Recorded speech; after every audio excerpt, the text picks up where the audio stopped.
জিন্না মসজিদ, বড় মসজিদ।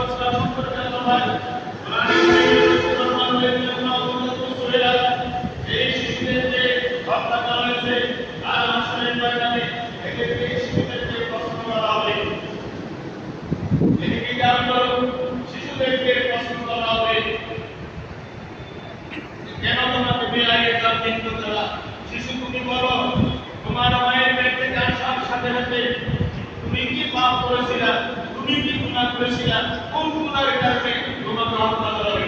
শিশুকে প্রশ্ন করা হবে, প্রশ্ন করা হবে আল্লাহর রাসূলের জন্য। শিশুকে কোনো কাম ছিল বলে দেখি, শিশুর পাপ ছিল না, নিষ্পাপ শিশু।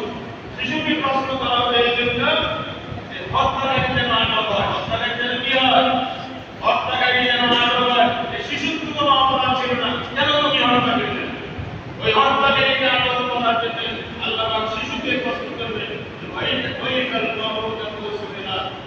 যখন চিন্তাটা পরিচিত শিশু তাকে দাফন করা হয়েছে, তাকে হত্যা করা হয়েছে, অথবা দাফনের পরে সে মারা গেছে, তাকে আল্লাহ প্রশ্ন করবে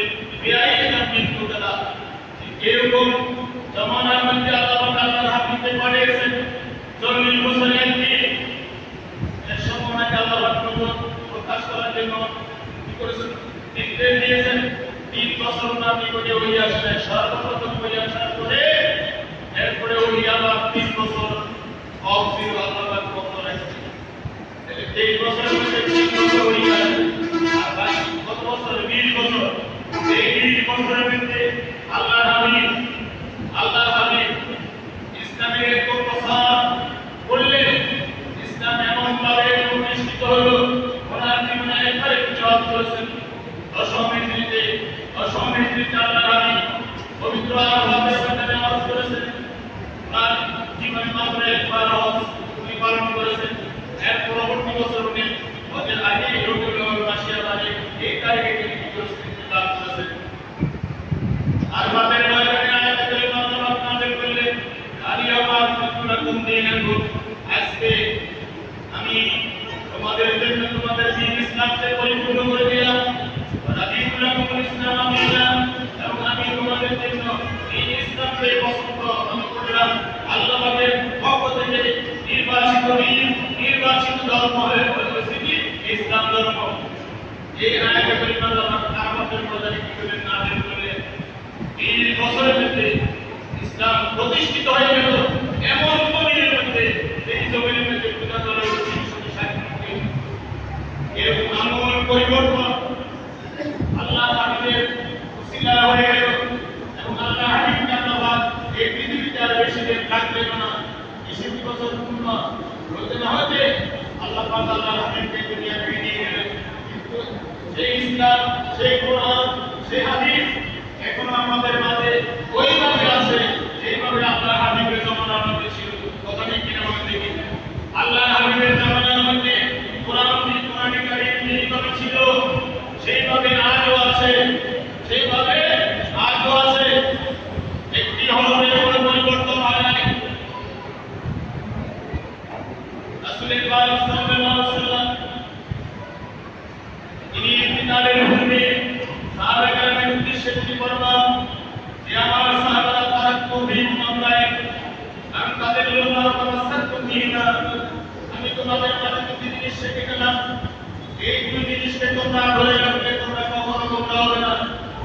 আমি তাদের লোমা তামাসসাকতু বিহিমা, একটা হলো কিতাব আল্লাহি ওয়া সুন্নাত রাসূলি, একটা আল্লাহর কিতাব ও কোরআন কারীম, হাদিস পড়লে ওয়া সুন্নাত রাসূলি, আল্লাহ হাবিবের সুন্নাত, আল্লাহ হাবিবের আদর্শ, আল্লাহ হাবিবের রীতি। এই জিনিসকে যদি তোমরা ধরে রাখো তাহলে তোমরা কখনো পথভ্রষ্ট হবে না, হইবে না। সম্মানিত মুসলিয়ানে কেরাম, সাহাবায়ে কেরামকে আল্লাহ হাবিব এই নির্দেশ দিয়েছেন।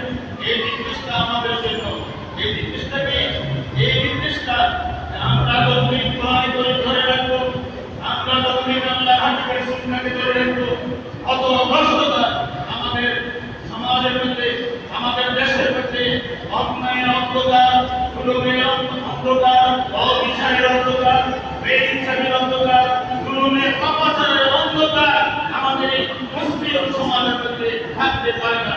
একটা লাইনকে 10 লাইনকে দৌড়ানোর মধ্যে একটা 10 লাইন আপনি যে দিলে আপনি যে পৃথিবীর উপর অন্ধকারটা আলো হয়ে যায় পবিত্র কোরআন মানসের আলো পবিত্র কোরআন মানসের আদি সম্পর্কে যদি দিন নির্দেশনা যদি দেওয়া হয় আমাদের মুসলিম জাতি কোনোদিন অন্ধকারে থাকতে পারবে না কথা ঠিক কিনা বলি আল্লাহ পাক আমাদের কোরআনের মধ্যে একটা অনুমতি দিয়েছেন আমাদেরকে এদের মধ্যে আমল করার জন্য এই কথাটা যদি স্মরণ করে দেওয়া হয় এটা আল্লাহ পাকের হুকুম কোন মুসলমান এটার প্রতিবাদ করতে পারে না কোন মুসলমান এটার প্রতিবাদ করতে পারে না সম্মানিত মুসলিমেরা কোরআন কোরআন করিম থেকে আমরা ভুলে সরে যাওয়ার কারণে আজকে আমাদের অবস্থা এরকম সমাজের অবস্থা এরকম দেশের অবস্থা এরকম মুসলমান তার গর্বের দ্বারা বোঝা যায় তার কথার দ্বারা বোঝা যায় তার আচরণের